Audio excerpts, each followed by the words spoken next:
And good evening, everyone. How you doing? How you doing? Hello, hello. Right around 100 people to start things off. How's everyone doing? Hope everyone's having a great night. Hope you're having a good week. It's been a chaotic week over here in Red Sox land. Ellis, man, how you doing?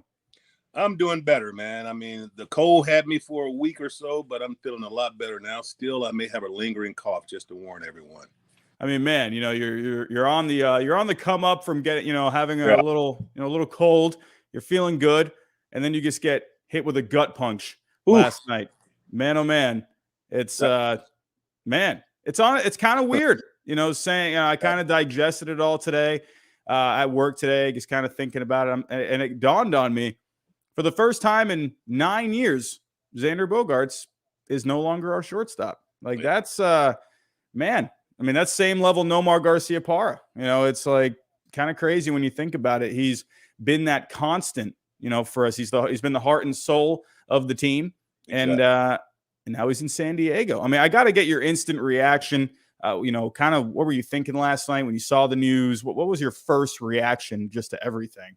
Well, my first reaction was total shock. For Xander to get away from Boston and to have a contract of that magnitude in those many years, 11 years, that's taking it to another level. That's a team telling me that they definitely needed a shortstop like Xander Bogaerts.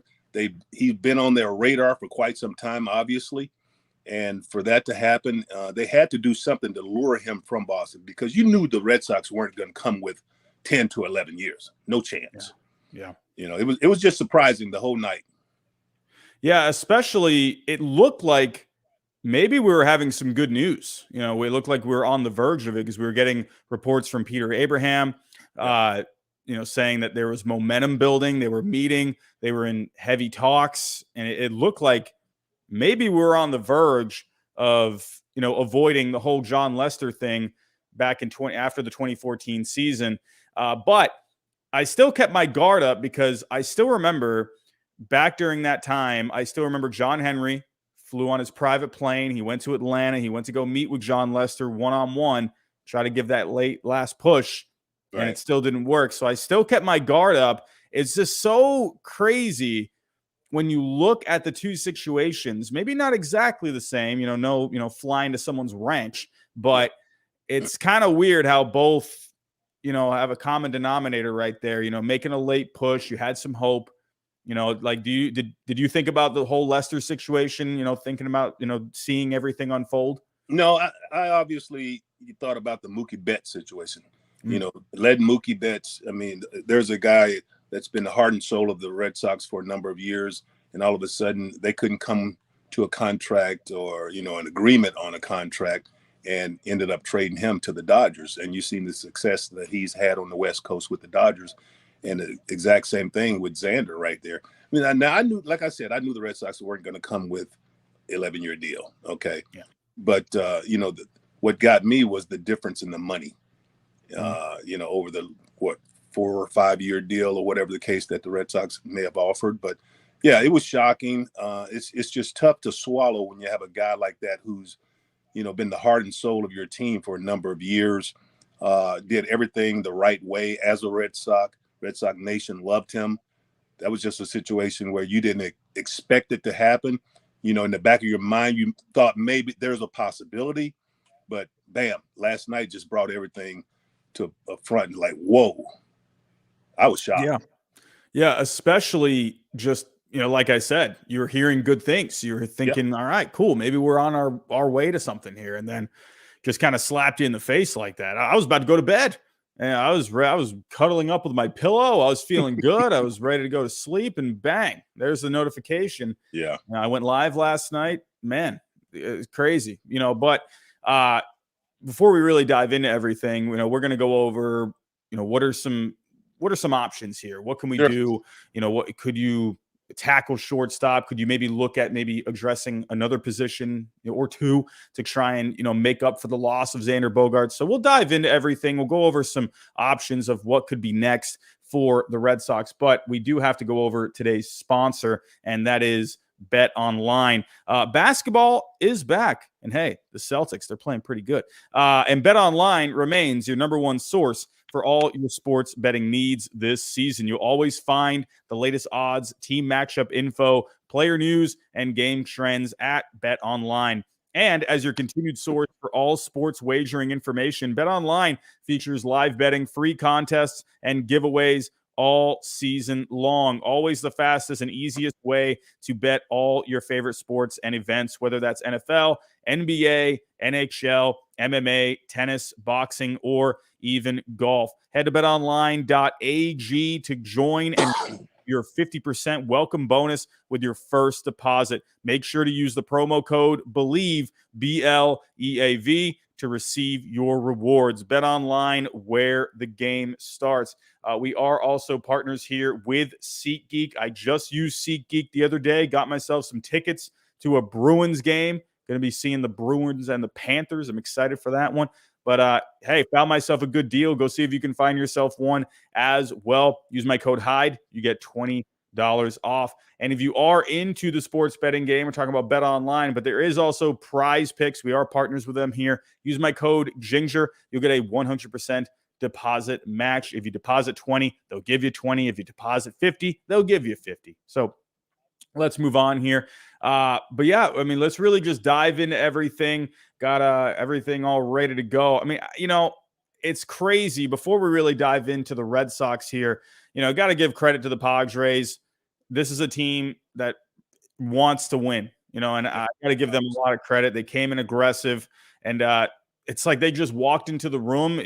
Like we said, we saw possible momentum building with the Red Sox, and it looks like they just walked into the room and just said, hey, beat this. It's an 11-year deal. No one thought that you would get that kind of a deal for Xander. You were looking at maybe 6-7 years, and man, just an 11-year deal. I think that is what shocked everyone.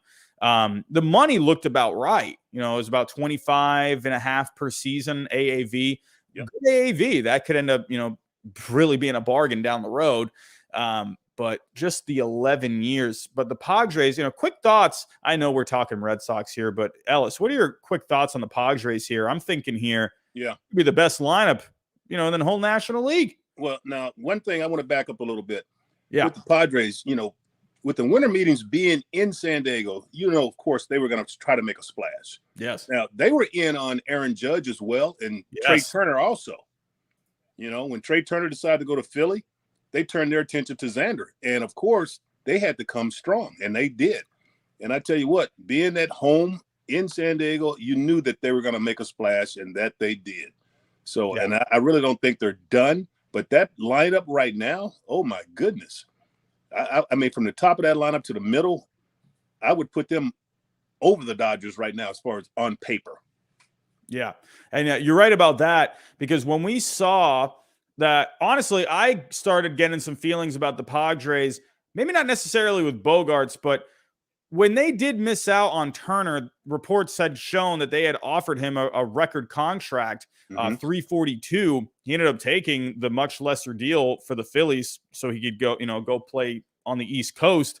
And but you kind of started getting a feeling there, man, they're going to do something. And then the whole Aaron Judge thing came out, and I even tweeted out and I said, they're just sitting there with $300 million and they're ready to give it to someone. When I made that tweet, I didn't realize that I was talking about Xander Bogaerts in the future. So exactly. I just couldn't believe it. I was basically foreshadowing the exit of Xander Bogaerts, just talking about that. Didn't even realize it, man. And but this Padres lineup is looking extremely strong. They are definitely a favorite in the National League. And then you have to think about, they still have Tatis Jr. that's going to come back after suspension in April, maybe parts of May, but he'll be back soon. And you have to consider where he's going to play. I mean, obviously they're going to put him in the outfield now, but that's another bat. Yeah, and honestly, I got to ask your thoughts on this. Would you say, obviously with all the experience you had playing in the major leagues, would you say that'll end up being better for him in the long run? He's had a lot of injury problems. I feel like a demanding position like shortstop moving off of there could actually end up helping him down the road. I don't know. What do you think about that? Well, if he chooses to play a corner position in the outfield, that's going to be the big question. Hopefully he won't give them any problems as far as trying to, moving him to the outfield, because he did have some problems there last year before getting hurt. That's a minor adjustment period, of course, when anyone moves from the infield to the outfield or vice versa. But, he's a tremendous athlete, and he could make that adjustment relatively easy. But as far as, the troublesome, like I said, if there's any issues with, I don't know if they went to him and say, hey, we're going to make this move to get Xander Bogaerts, because, hey, the guy's going to be out for, what did he get, an 80-game suspension? Yeah, he should be back. I think April, maybe I'm wrong, maybe early May, something like that. I can't remember. Early May. I don't think it's going to be too much. Nevertheless, I mean, that's just going to be another position that they're going to have, another position to have a great athlete. I mean, that team is full of athletic type people, and that's exactly what you need, to compete in the West, to hang with the Dodgers, the Giants, and the Giants aren't done either. They're still they got a lot of money to play with right now as well, since they didn't get Aaron Judge. But it's going to be a lot of interest, in the West now. I gotta ask your thoughts on that. We're bouncing around a little bit, but since you brought up the Giants, real quick thought, man, what do you think about the Giants here? Not land. It's like you didn't land Judge. I thought he was gone. I really thought he was going there. It looked like the other night he was going.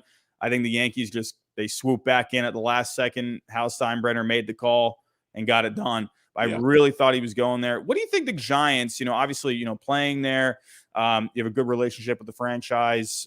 What do you think the problem is? Why are they not landing any of these guys? Stanton turned down, he didn't waive his no-trade clause. Harper, he did say it was more of they were kind of in the middle of a rebuild. He wasn't really sure what they were doing.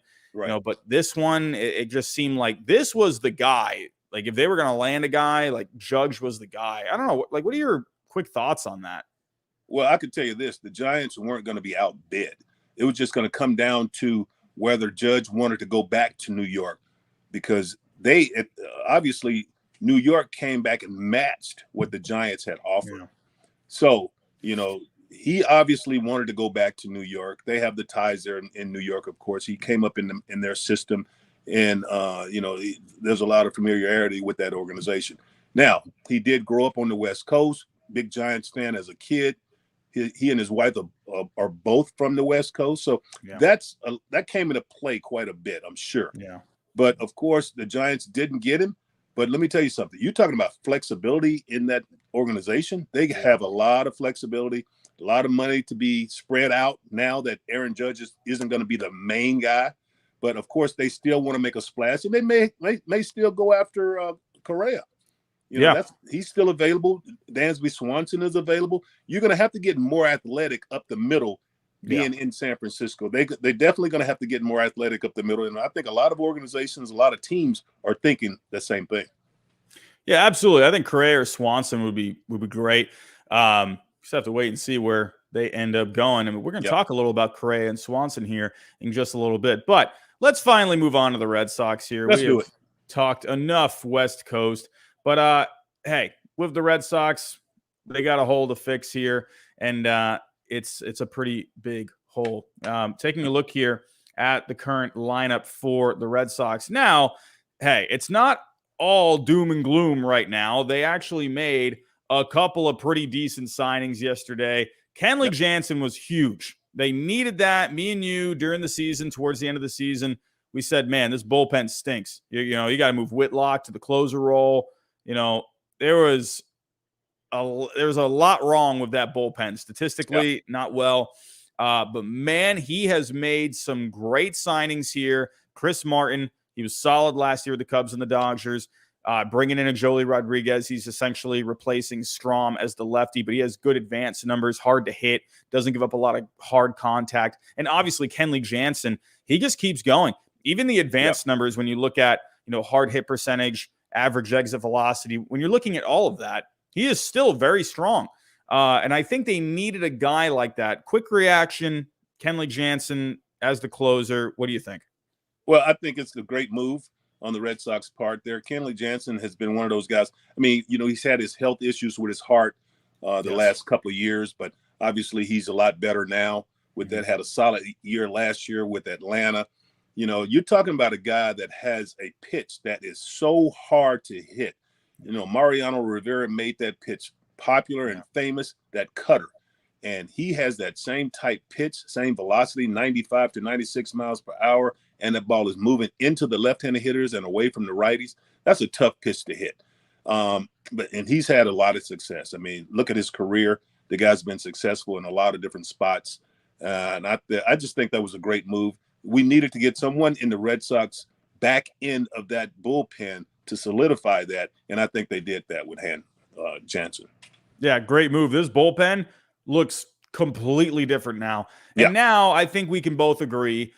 Now we can we're okay with Whitlock being in the rotation now, because now you have a guy that you can turn to. When they had signed Chris Martin, I'm thinking, man, they can't be done here. There's got to be another guy they can go. I wanted Jansen from the get-go. I just didn't think Bloom would spend the money for him, just because the way he's gone about getting bullpen arms. He's usually looked for those kind of diamond in the rough kind of guys. Sure. The ones you're not really looking at. Jansen was like easily like number one bullpen target for me. I'm very thankful that he spent the money. I just didn't think he was going to do it.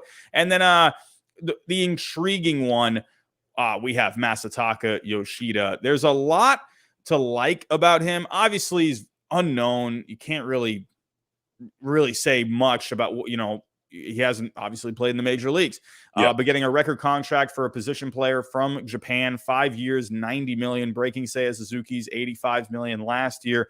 But this is a guy, makes a ton of contact. He's extremely hard to strike out. He gets on base a ton. He was an on-base machine in Japan. Has a similar aggressive swing to Dustin Pedroia, but from the left side. There's a lot to like. What are you thinking here about Yoshida? Well, I've seen some highlights on him, recently.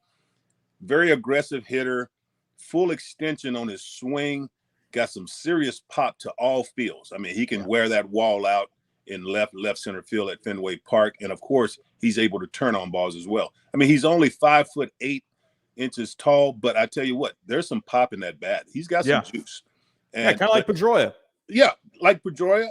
But the thing about him, I mean, his swing, Pedroia had a nice, short, compact swing. It just finished long. Yeah. Now, this kid here, same thing, same type of swing, just on the left side, smoother swing.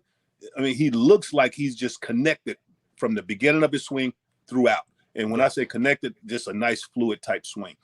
But I tell you what, there's going to be some, I mean, you have to fill in some power in in that lineup. I mean, for the last 3 years, power has been leaving as far as free agency, trades, or whatever. And now you have to, I think you still have to go out and get a top tier bat, or even that second level type bat with some power that you need to bring in. Absolutely. And we'll get some bats here in just a little bit. Sure. But I am really excited about him. I think it also says a lot because he had just been posted the night before. So I've noticed this when it comes to, Bloom especially, but, obviously coming from the Rays organization, whenever you've seen the Rays or, other teams that are pretty heavy on the analytics, like the Dodgers, other teams out there as well, when they go after a player from the jump, like very aggressively, I think that says something. And I think they have a lot of faith in Yoshida. I think they think he's going to be really good. I've just noticed that when Bloom has gone after a guy like early, and you could say early here because he was just posted. I think they really think a lot of him, and obviously offering him record money for a guy from Japan. So I'm excited about him. There's a lot to like. I just, defensively, he's going to be fine. He's going to be out in left field. He's not going to be, amazing out there. But I definitely think you could see a bit of a Hideki Matsui a little bit. Kind of maybe not as much power, but a guy that can just hit to all fields, just gets on base. I'm really excited about him. I think he could end up being a really good leadoff option. But again, coming from Japan, it is a bit of a wild card there. So let's obviously move in here. Yoshida was nice. Yep. Jansen was great. Chris Martin for the bullpen as well is solid. But we got to address up the middle here. And we do have a few different options. And I think the most obvious option that we got to go to here is we just got to look at the shortstop market. I think that's the most simple way to kind of just look at all of this. And we did mention a couple of players. Carlos Correa. We got Dansby Swanson out there. Again, this is just one of the options that we're going to cover here. But right off the bat, what are you thinking here? Do you think someone like a Correa or a Swanson, do you think they should go after one of these guys? What do you think? You know what? I've seen, Correa for a number of years. I've seen his type of play, great player, great movement to his left and to his right, especially up the middle. But, and the bat, of course, the bat's going to play. But I really like Dansby Swanson. This kid, he's just solid. He's just one of those guys that, he's not the fastest, but he's pretty fast. He doesn't have the strongest arm, but it's accurate. He doesn't hit a lot of home runs, but he's going to give you 20, maybe more, maybe 25 at Fenway Park. He's going to hit you, 270 to 300. He's one of those guys. He's a workhorse up the middle, and he's a leader. And I think you need a guy like that to come in and take a guy like Bogey's spot, because you can't just depend on, Trevor Story to come over from second base to shortstop. You never know what you might get there. I don't know how strong his arm is. I don't know if his arm is, did he hurt his arm? But it looked like he had a little hitch at second base when he was throwing the ball. And I don't know if that's going to come into play at shortstop. But, Dansby, he's an option. He's out there, man. And like I said, I like the way the kid plays. And I have thoughts about both of these guys. Obviously, I would love either of these guys. I mean, sure. Of course. I mean, I'm not going to deny that at all. But I have feelings about both. It's when it comes to Dansby, I think his market is really interesting because this past year, he had a 6.4 Fangraph WAR. It was a career year for him. But if we're looking at the prior seasons, 2021, solid, 3.5 win player. 2020, he was really good in a short season. He had a 2.3 Fangraph WAR, but that was over 60 games. So he was on pace for what he did last year. 2019, a 2-win player. So he wasn't really quite at the level he is still now. Adjusting to that major league level. Right. So, but he showed last year what he can be. But I wonder what teams, if they want to maybe see a bit more out of him. Maybe they want to see a little bit more of a track record. But if that is the case, I wonder if maybe the Red Sox could approach Swanson with maybe like a Carlos Correa type deal, like a 3-year deal with maybe an opt-out, because he is still pretty young. Looking at his age, I think he's 20. He's 28. He's not even 29. So maybe he could take a bit of a short-term deal, maybe. And I could see the Red Sox. How old is Correa? Correa is 28. They're both 28 years old. 28. Okay. So I wonder. Correa, obviously, he's going to go for a long-term deal. He's going to look for 10 years. If Bogaerts can get 11 years, I mean, Correa should be able to get double-digit years. I don't. But my whole point with that, you had a guy in that same class as, Correa, and you're going to offer him 11 years, 10 years, or whatever, because that's what he's going to demand. Okay. Yeah. All right. So you can't go and get that same type of guy. Yeah. For me, I mean, you had that in Bogey. Yeah. You can't go out and get Correa, all of a sudden give him the same amount of years. I mean, that's just my opinion. I would go for a guy like Swanson, give him, like you said, 3-year deal with a opt-out his 4th year, 3rd year after the 3rd season, and see where he goes. I know what you mean. It kind of feels like it would leave a bit of like a bad taste. You know what I mean? And obviously, obviously, Correa was involved, with the whole, cheating scandal. A lot of teams, were up to stuff too. But, the Astros definitely, were not doing the right thing there. So I feel like that would leave a bit of a bad taste. You had a homegrown guy in Bogaerts, fan favorite, heart and soul of the team, goes to the Padres. Correa, I think, is going to get more money. I think he's going to end up getting a higher AAV. I don't think it would be a good look.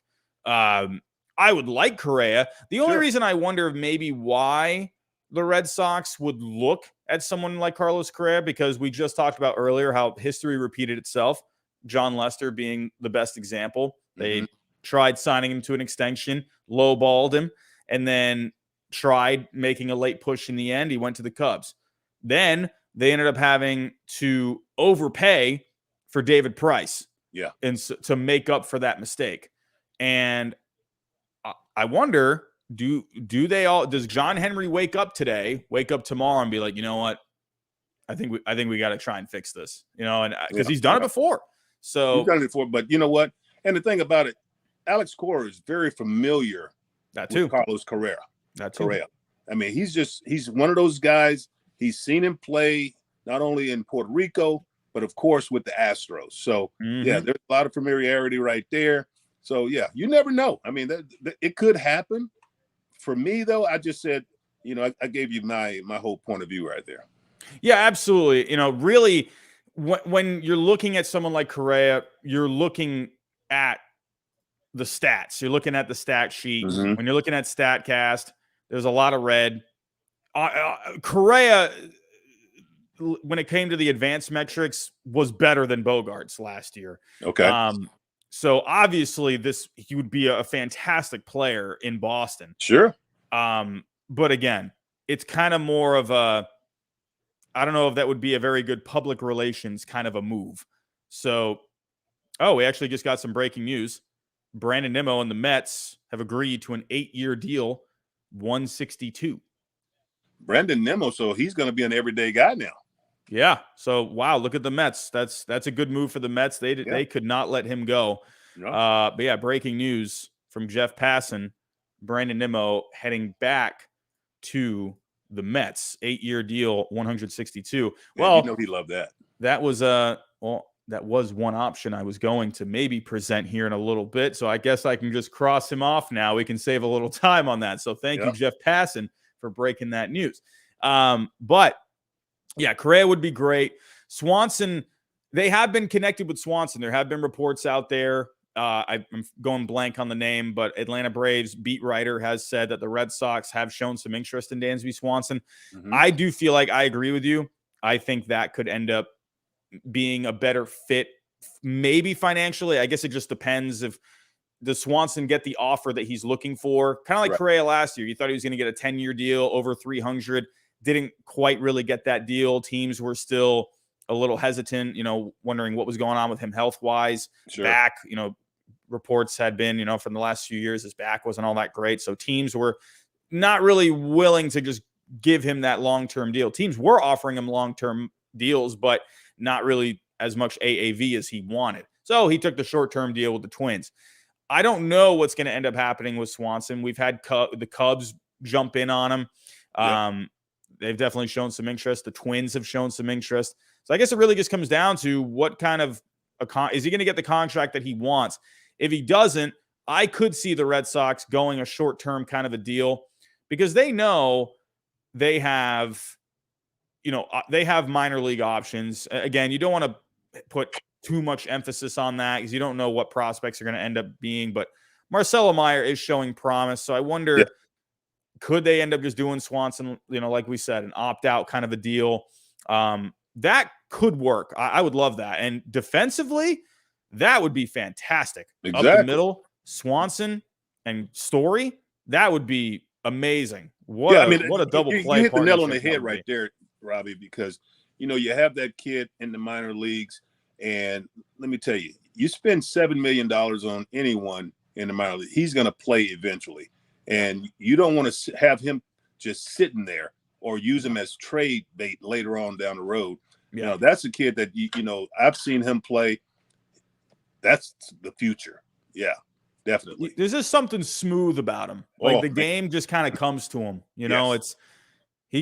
He's advanced, He's just at his young age, he just already has a great feel for the game. He does. The word smooth comes off to me for Marcelo Meyer. Just the way he hits, the way he's out there in the field. He looks great. Again, you don't want to put, too much weight. Obviously, there's a lot of, there will be pressure on him when he gets called up one day.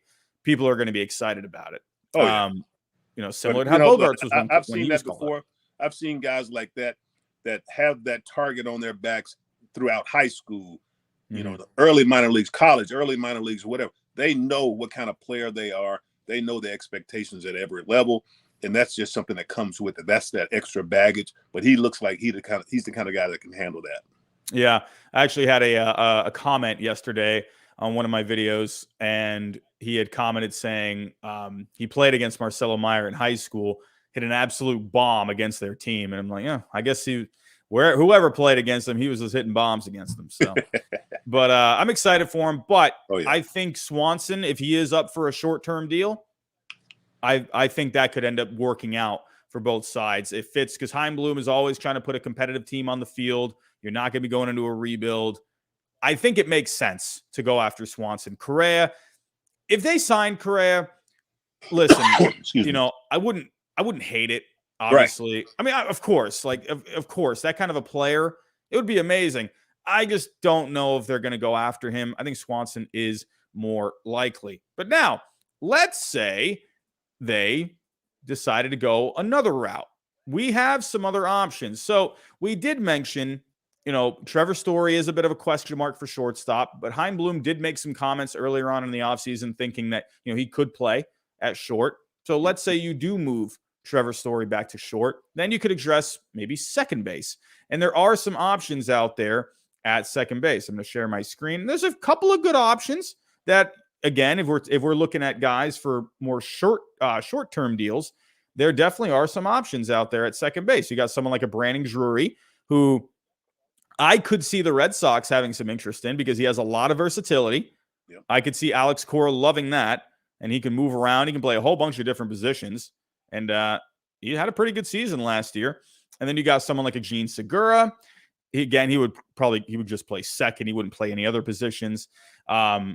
Is someone like a Josh Harrison. He wasn't amazing last year. There's Adam Frazier, light hitting guy. Does make a ton of contact. Mm-hmm. He'll play a solid defense out there. But there are options at second base. Do you think this could be a realistic approach for addressing this? I mean, you're talking about Drury. This is the kid. I mean, he can play multiple positions anywhere in the infield. He has some pop. I've seen him. He can give Devers a day off, a couple of days off here and there at third base. He can go to shortstop, give, Trevor, if that's the case, some days off. Of course, he could play second base, but this kid can play all over the field. Heavy hitter. I love his bat. He's got some serious pop.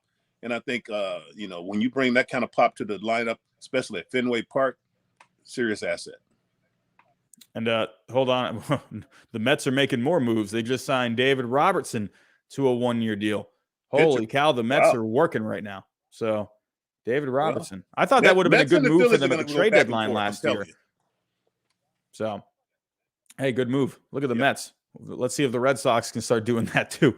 But, yeah, I would love Drury. I would not mind him at all. Yeah. And he kind of fits into what the Red Sox like to do.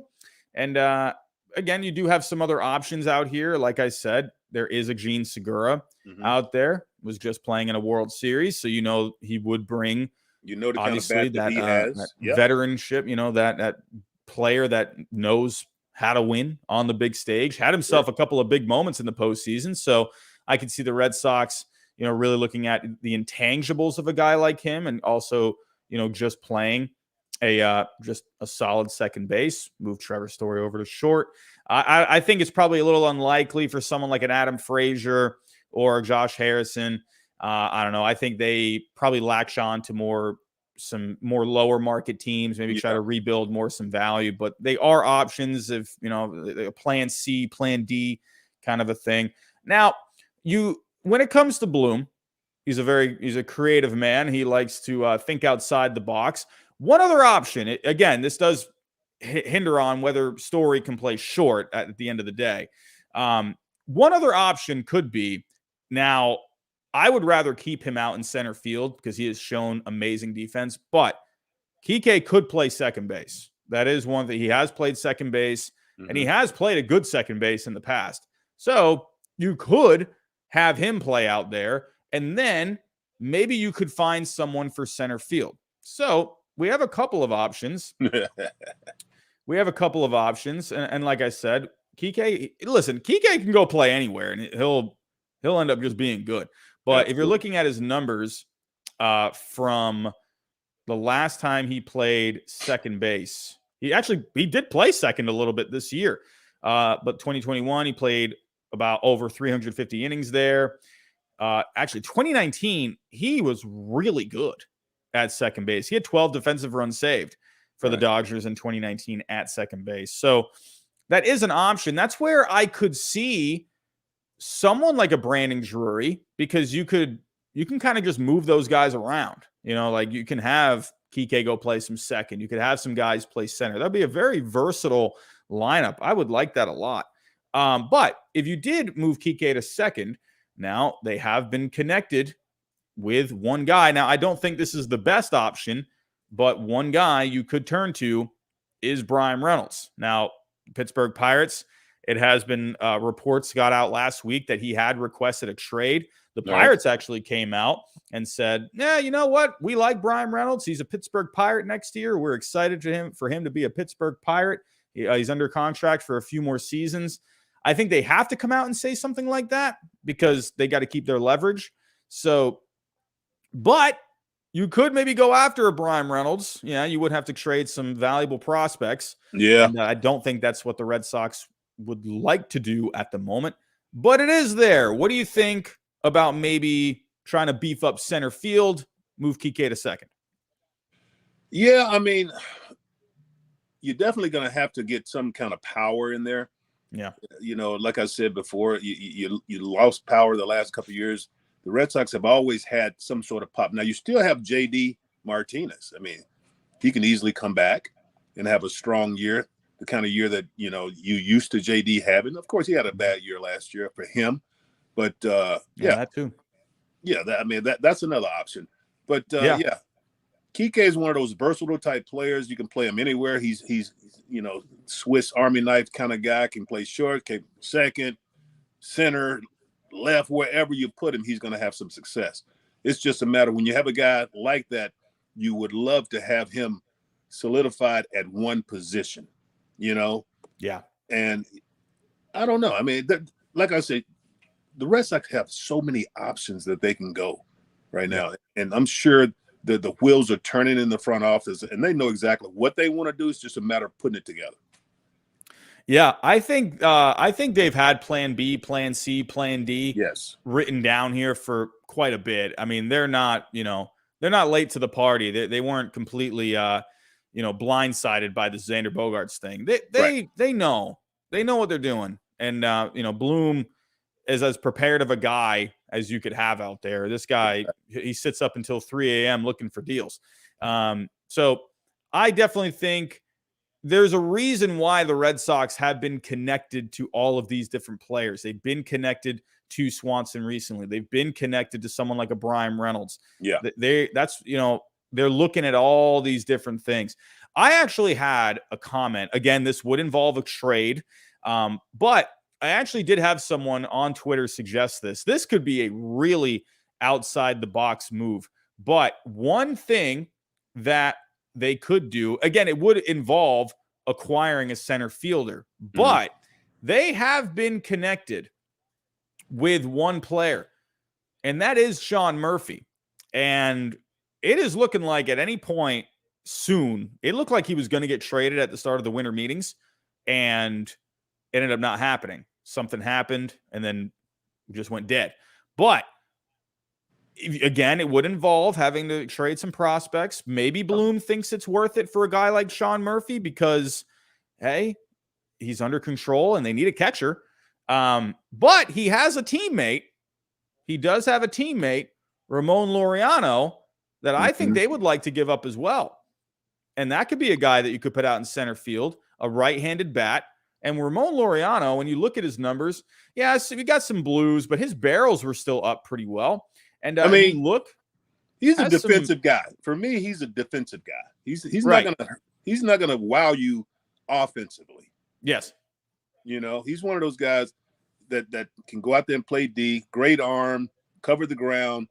Now, if you're going that route as a center fielder, you want to prevent runs, of course. Okay, that's a route you can take. But if you want to have a guy that can come out and produce as well, I don't think he's the fit. Yeah, I agree. I think to me, the guy obviously in this deal would be Sean Murphy. because you're getting yourself a catcher for the next 3 seasons. Right. He would be the highlight of this deal. And Ramon Laureano, he would be basically the throw-in to this deal, kind of like when they got Josh Beckett and Mike Lowell. Mike Lowell was the throw-in on that deal. And who knows? Maybe it's a possibility because they could use a catcher. I did say this last night. I want to get your thoughts on this as well. I do think morale needs a boost. And, I mean, I'm just saying, Christian Vasquez, he's out there. I feel like that would be a good guy to bring back. You know, you just lost your homegrown guys. That a couple of episodes ago. We talked about that. You knew he was going to be a free agent. He's got that relationship with all the starters, all the guys in the bullpen. He brings guys together. I just like the way he played and carried himself throughout the season this year and last year. So that he's definitely still out there. There's been interest in him in Chicago. Yeah.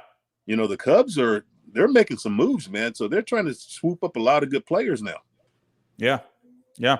I'm wondering if Correa could end up going there or Swanson. I mean, Swanson's been linked with the Cubs. There were reports that the Cubs were looking at Swanson and Bogaerts, kind of like doing a Texas Rangers Seager Semien kind of a move. Well, now that's not going to happen, but I'm still waiting for the Cubs to see if maybe they land one of those guys. I think Correa is definitely an option. But the last that I read about Correa is it's looking like the Giants and the Orioles right now. I mean, that could always change, but we'll have to see. But Orioles. I would love Christian Vasquez back. I do think it makes a lot of sense. There's a reason the Astros had him starting a ton of games in the postseason because he maybe he's not going to bring you 20, 25 home runs. He's not going to drive in a ton of runs. He just brings those intangibles. And I think there is a chance he could come back. I hope he does. I think the team needs it. Yeah. I think they need him in that clubhouse. And I think especially with, the pitching staff being a bit of a question mark, we know he can handle this pitching staff pretty well. Now, last year, obviously, there were just so many guys going through injuries, ups and downs last year. There wasn't really much he could do. Well, he did all he could. But you can see how well he did with the Astros down the stretch. When you give him guys that can go every 5 days, he'll be great. So that's what I think. That's my vote. You've got to do something with catcher. My whole thing is, you're looking at a veteran-type player.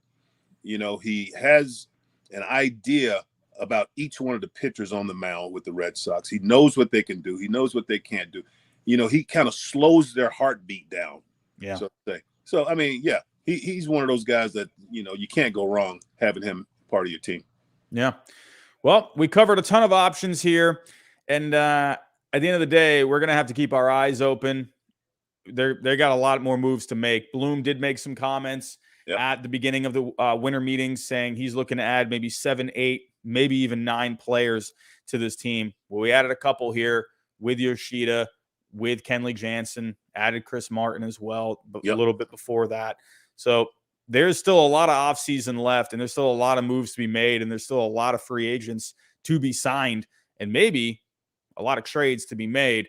But in the end, I think we have covered really every single way, you could address this. It's kind of hard to say what the Red Sox will be next year, obviously, because they don't have a complete team yet, but this definitely puts a hinder on it. Do you think, last question before we do get out of here, do you think there is a chance that the Red Sox can be a competitive team next year? Yeah, there's going to have to be, the fan base is looking for something that's going to make a boom in the organization. Just bring the fans there and have something to look forward to each and every day. Yeah. The Yankees are getting better. The Blue Jays are definitely getting better. Yeah. The Orioles, we talked about the Orioles. They're talking about going out on the free agent market to get a big name to make a serious splash. So, for me, the Red Sox, who's in the past have been the Boston Red Sox, never afraid to go out and make a move, never afraid to go spend some money to hang with those guys on the East Coast there, down in New York. But for the most part, to be competitive, you don't want to be out there, struggling to score runs. You don't want to just necessarily look for the long ball either, because those come few and far between. but you do want to go out and have some athletic players on your team that can make things happen. And I think that's what they're doing now, and that's the thought process this year. Absolutely. Couldn't have said it better. So we'll just have to wait and see how this goes. But Ellis, man, I want to thank you for coming out for episode 25. Hey, we're a fourth of the way to episode 100. So a little milestone here, episode 25 tonight. We did have one super chat coming in from It's Cola. He's very happy about the Brandon Nimmo signing. Hey, the Mets, give them credit. They're doing some things. Guy. Maybe the Red Sox could learn a thing or two from that.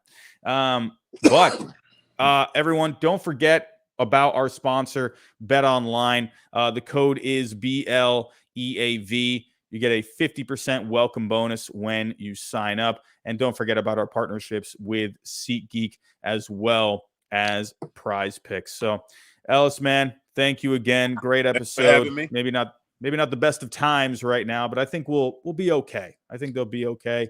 We figured out a way with that, moving on from Nomar. Yep. We'll have to figure it out again, moving on from Xander Bogaerts. So it'll happen. But everyone, thank you for coming out tonight. And as always, have yourself a great night, and we'll talk to you next time. Peace out, guys.